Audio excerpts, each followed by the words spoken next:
Okay, we are continuing on our sugya. It's Masechah Sanhedrin, Daf Ayin Dalet Amud Aleph. We continue with the sugya of Yahroג Ya'בור. After stating the rule that Jewish people do not die for averos, for mitzvos, rather they commit the averos and don't give up their lives, except for three specific averos, which were avodah zarah, gili arayos, and shvichas damim. We already spoke about avodah zarah. We spoke out a source for avodah zarah. We're now going to focus on the remaining two of the three exceptions, which we refer to as gili arayos, which are forbidden relationships, and shvichas damim, which is murder. The sugya can be found in the middle of Daf Ayin Amud Aleph, starting with the words gili arayos and ending with the word somik tfei.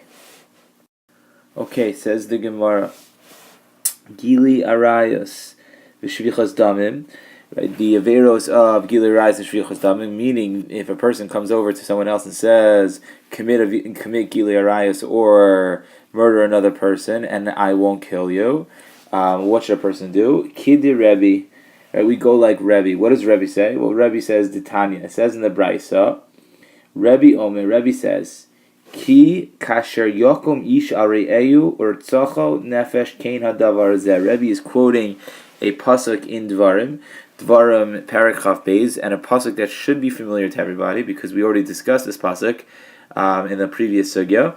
And to quote the pasuk in its entirety, the pasuk says, "Ulinara lo taseh davar." To the girl, the nara, you shouldn't do anything to her. Ein linara chet maves. Right, the nara did not commit anything that would deserve a death penalty. Ki kasher yakom ish areyu urtzacho. Just like somebody rises up and kills his friend. And the friend that has died is obviously innocent. Kain hadavar zeh, so too this girl is also innocent. This is the pasuk. This is our source that we will be using to derive the exception of gili arayos and shvichas damim, that one has to give up their life and not commit them. So the Gemara says, hold on a second. Let's analyze the source, this pasuk that we were just given. Pasuk says, "L'nara lo taseh l'davar," right? Don't do anything to this nara, to this girl that has just gotten raped, right? That she's completely innocent. Just like a person that was murdered, he's also innocent. He didn't do anything. So the Gemara says, hold on a second. Why are we throwing in this analogy to the rotzeach, to a murderer?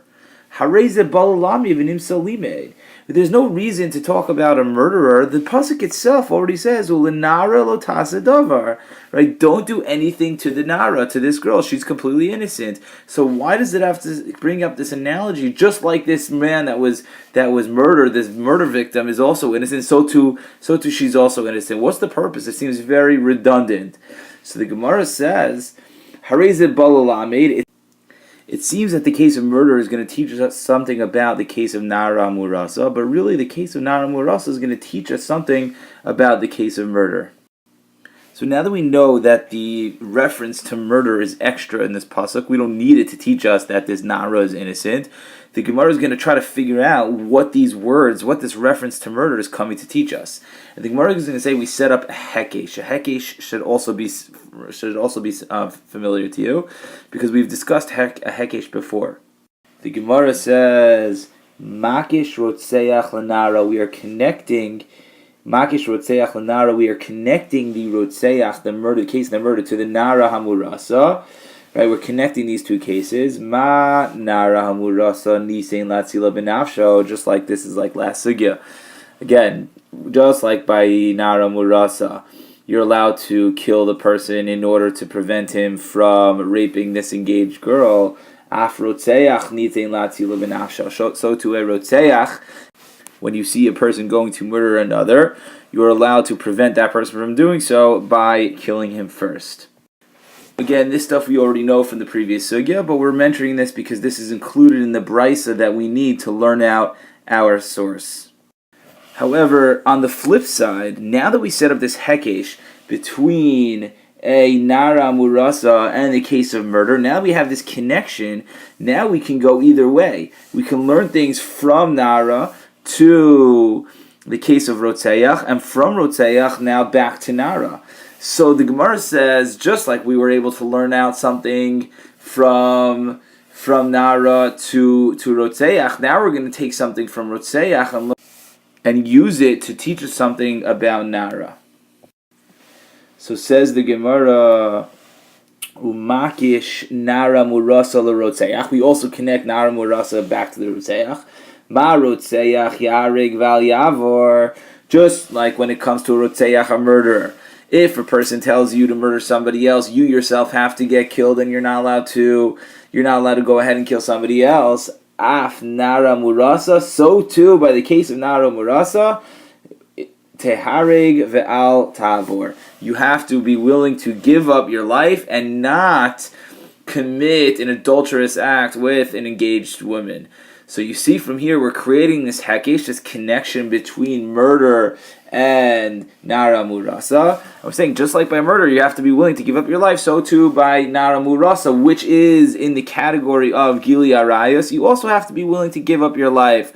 So we see, as of now, we have a source for Gili Arayos, i.e. Nara Murasa, for giving up your life and not violating the Avera. Now, the Gemara just asked one quick question. This all makes sense, right? This is all very geschmack, but how do you even know that you have to give up your life for the case of murder? You never gave us a source for that one, so why are you just assuming that you're able to learn out from Rotzeach? You never even provided us a source for Rotzeach, that you have to give up your life and you're not allowed to murder somebody else. So says the Gemara, Rotzeach, the case of murder, Gufe, that itself, Minalon. How do you know that you have to give up your life and not kill somebody else? Says the Gemara, Svarahu. It's a svara. A svara means that it just makes sense. It's logical. Okay? That is logical that you're not allowed to kill someone else in order to save your own life.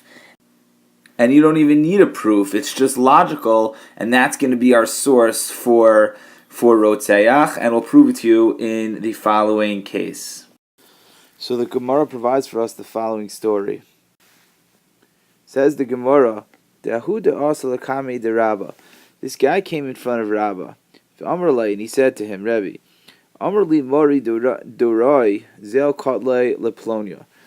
so this person came in front of Rabbah, and he said to him, Rabbah, this very powerful goy came up to me, and he said to me, Zel Kotle Leplonio. He said, go and kill this other person, your fellow friend.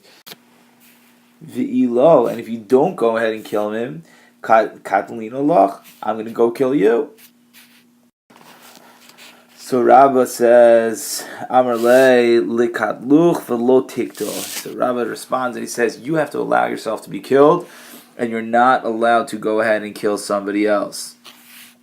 And Rabbah explains his reasoning very clearly, and he says, is your blood redder than his blood? How do you know? How do you know that you're a better person than him? You deserve to live, and he deserves to die. Maybe he's really better than you, and you're the one that's supposed to die, and he's the one that's supposed to live.